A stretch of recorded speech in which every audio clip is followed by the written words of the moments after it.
네, 하나님의 평강이 심령에 충만하시기 바라겠습니다. 오늘 말씀은 야고보서 5장 9절에서 10절 말씀입니다. 형제들아 서로 원망하지 말라. 그리하여야 심판을 면하리라. 보라 심판주가 문 밖에서 계시니라. 형제들아 주의 이름으로 말한 선지자들을 고난과 오래 참음의 본으로 삼으라. 아멘. 네, 어제 말씀에 이어서 계속되는 말씀은 성도의 고난에 대한 말씀입니다. 어제 우리가 무슨 말씀을 나누었느냐 하면요. 성도는 이 세상에서 살아가는 동안에 고난을 피해갈 수 없다라는 것입니다. 왜냐하면 이 세상은 죄악으로 물들어 있기 때문인데요. 따라서 성도는 죄의 세력과 마귀의 세력의 공격을 받을 수밖에 없다는 것입니다. 자, 오늘 말씀의 주제는 필연적으로 성도가 고난을 받을 수밖에 없다면 고난을 당하는 상황에서 어떤 것들을 생각해야 하는가에 대한 말씀인데 오늘 본문 말씀을 근거로 해서 좀 더 구체적으로 살펴보면서 은혜를 나누겠습니다. 첫 번째, 고난의 상황에서 성도가 생각해야 할 것 첫 번째는요. 원망하는 것을 하지 않겠다는 생각을 하라고 말씀하고 있습니다. 9절입니다. 형제들아 서로 원망하지 말라. 그리하여야 심판을 면하리라. 보라 심판주가 문 밖에서 계시니라. 아멘. 서로 원망하지 말라. 그리하여야 심판을 면하리라. 이렇게 증언하고 있습니다. 왜 원망이라는 그런 말씀을 하고 있는 걸까요? 고난이 오면 원망하기가 쉽다라는 것이죠. 자, 그런데 여기에 마귀의 함정이 있다라는 겁니다. 사람에 대해서 우리가 원망할 때가 있죠. 고난이 오면 옆에 있는 사람 원망하기가 쉬운데 사실은 사람에게 하는 거지만 하나님께 원망하는 것과 같다라는 것입니다. 자, 그러니까 사람에 대해서 원망하는 그 자체가 하나님께 원망하는 건데 그러면 하나님의 징계를 받게 된다라는 것입니다. 애굽에서 종살이 하던 이스라엘 백성들이 이제 광야의 험한 길을 가면서 행한 일이 원망이 많았죠. 이제 그때 하나님이 벌을 내리시는 것을 이제 보게 됩니다. 민수기 11장 1절 여호와께서 들으시기에 백성이 악한 말로 원망하매 여호와께서 들으시고 진노하사 여호와의 불을 그들 중에 붙여서 진영 끝을 사르게 하시매. 자, 그러니까 원망하게 되면 이렇게 징계가 따른다라는 걸 우리가 기억해야 되겠죠. 자, 그럼 고난 중에 우리는 어떤 일을 해야 할까요? 성경은 기도하라 이렇게 가르치고 있습니다. 야고보서 5장 13절 너희 중에 고난 당하는 자가 있느냐 그는 기도할 것이요 즐거워하는 자가 있느냐 그는 찬송할지니라. 고난 중에는 기도하라 이렇게 가르치고 있고요. 예레미야 33장 3절 너는 내게 부르짖으라 내가 내게 응답하겠고 내가 알지 못하는 크고 은밀한 일을 내게 보이리라.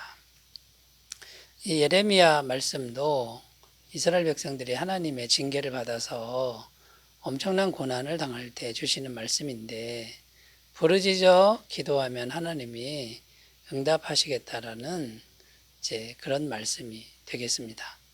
그러니까 고난 당할 때 이 기도라고 하는 것이 정말 중요하고요.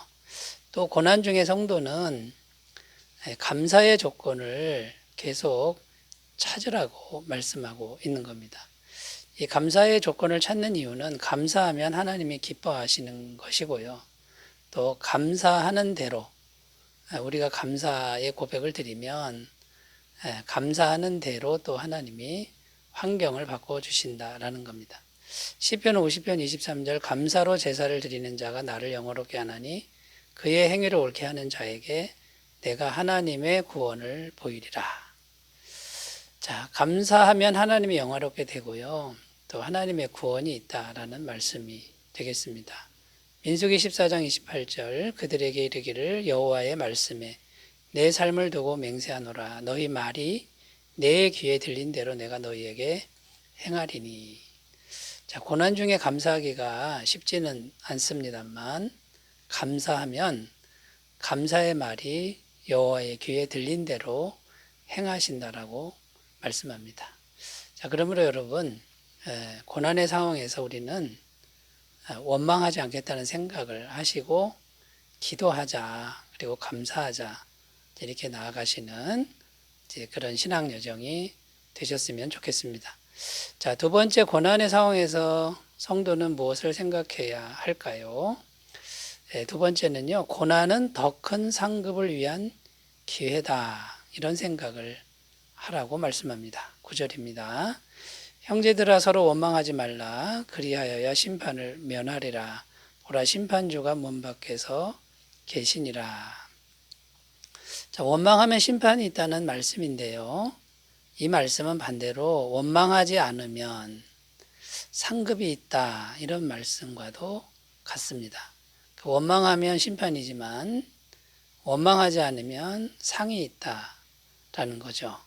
왜 그럴까요? 하나님은 우리가 행한 대로 갚아주시는 분이다 라는 것입니다. 마태복음 16장 27절, 인자가 아버지의 영광으로 그 천사들과 함께 오리니 그때에 각 사람이 행한 대로 갚으리라.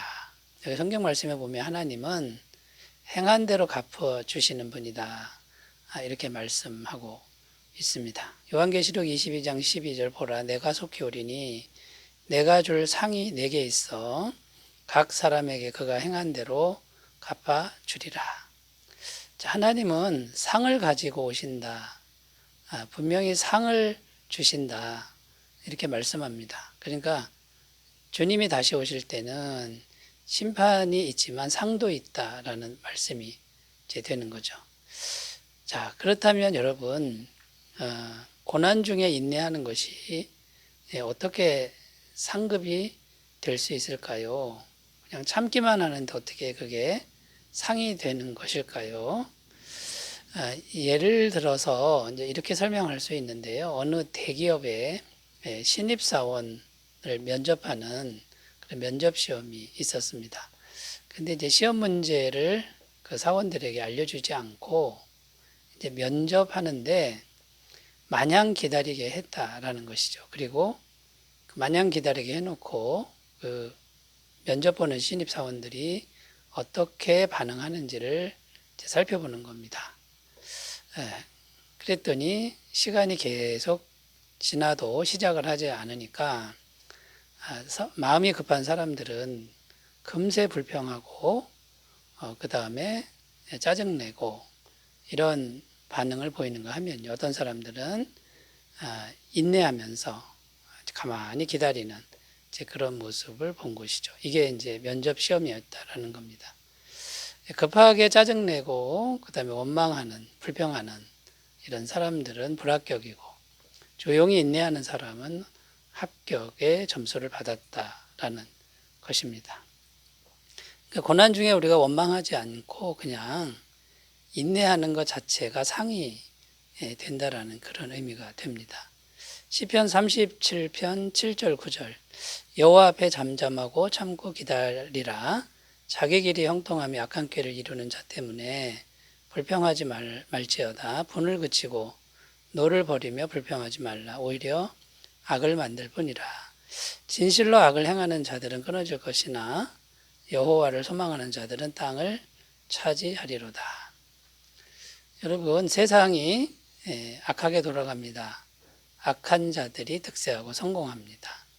그때 불평하지 말고 잠잠하게 기다리면 하나님이 상으로 갚아주시는데 땅을 상으로 주신다, 이렇게 말씀하는 것을 우리가 기억해야 할 줄로 믿습니다. 자, 그래서 여러분, 그냥 잠잠히 인내하는 게 하나님의 상 받는 길이다, 이것을 기억하셨으면 좋겠고요. 그러니까 고난이라고 하는 건 참기만 잘하면 상 받을 기회다라는 거고요. 또 서로 원망하지 않을 때 개인적인 상뿐만 아니라 교회 공동체가 아름답게 세워진다라는 것을 우리가 꼭 기억해야 될 줄로 믿습니다. 교회 공동체가요, 서로 원망하면 이제 분열되죠. 그런데 교회 공동체를 잘 세우기 위해서 불평하지 않고 인내하면 그것만큼 큰 상급이 없다라는 겁니다. 에베소서 4장 2절 3절 모든 겸손과 온유로 하고 오래 참음으로 사랑 가운데서 서로 용납하고 평안에 매는 줄로 성령이 하나 되게 하신 것을 힘써 지키라. 자, 교회를 지키는 것이 성령님과 함께하는 것이고요. 누가복음 12장 42절 43절 주께서 이르시되 지혜 있고 진실한 청지기가 되어 주인에게 그 집 종들을 맡아 때를 따라 양식을 나눠 줄 자가 누구냐. 주인이 이를 때에 그 종이 그렇게 하는 것을 보면 그 종은 복이 있으리로다. 인내를 잘하면서 맡은 바 일을 잘하면 복이 있다라고 말씀합니다. 자, 두 번째까지 살펴봤고요. 세 번째, 고난의 상황에서 성도는 무엇을 생각해야 하는가? 세 번째는요, 선지자들을 보며 인내의 본을 삼겠다는 생각을 하라고 말씀합니다. 10절입니다. 형제들아 주의 이름으로 말한 선지자들을 고난과 오래 참음의 본으로 삼으라. 자, 선지자들을 생각하라는 말씀인데 선지자들을 보며 인내의 본으로 삼으라. 이런 내용이죠. 어떤 의미가 담겨 있냐면요. 첫 번째, 선지자들을 생각하라라는 의미는 고난은 나만 받는 것이 아니다.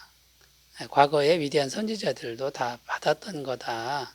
자, 그러면서 힘을 내라. 이제 이런 말씀이 되고요. 두 번째는 선지자들을 생각하라 이 말은요. 선지자들처럼 세상의 불의와 타협하지 않겠다는 결심을 해라. 라는 것이죠. 그러니까 여러분, 선지자들은 고난이 와도 위협을 당해도 불의와 타협하지 않았던 인물이었습니다. 그러니까 힘을 내라 이런 뜻이고요.